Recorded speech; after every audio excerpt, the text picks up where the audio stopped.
আমি মোহাম্মদ জুরুল হক, প্রবাসী কল্যাণ ও বৈদেশিক কর্মসংস্থান মন্ত্রণালয়ের প্রতিমন্ত্রী। বৈদেশিক কর্মসংস্থান ও অভিবাসী আইন 2013 অধিকতর সংশোধনকল্পে আনিত বিলটি মহান জাতীয় বৈদেশিক কর্মসংস্থান ও অভিবাসী সংশোধন বিল 2026 অবিলম্বে উত্থাপিত আকারে বিবেচনা করা হোক।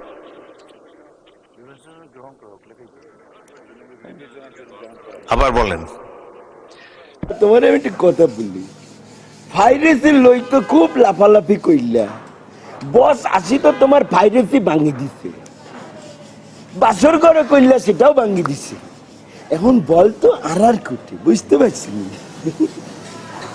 ভাই বুঝি নাই, আবার কও তো। আমি মোহাম্মদ জুরুল হক, প্রবাসী কল্যাণ ও বৈদেশিক কর্মসংস্থান মন্ত্রণালয়ের প্রতিমন্ত্রী। বৈদেশিক কর্মসংস্থান ও অভিবাসী আইন 2013 অধিকতর সংশোধনকল্পে আনিত বিলটি বৈদেশিক কর্মসংস্থান ও অভিবাসী আইন সংশোধন বিল 2026 উত্থাপিত আকারে বিবেচনা করা হোক। আবার বলেন, অবিলম্বে বিবেচনার জন্য আবার উত্থাপন করুন।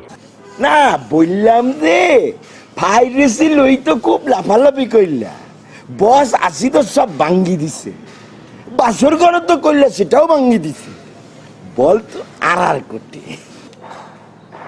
বুঝি নাই তো, আবার কও। আমি মোহাম্মদ জুরুল হক, প্রবাসী কল্যাণ ও বৈদেশিক কর্মসংস্থান মন্ত্রণালয়ের প্রতিমন্ত্রী। বৈদেশিক কর্মসংস্থান ও অভিবাসী আইন 2013 অধিকতর সংশোধনকল্পে আনিত বিলটি বৈদেশিক কর্মসংস্থান অভিবাসী সংশোধন বিল 2026 অবিলম্বে উত্থাপিত আকারে বিবেচনা করা হোক।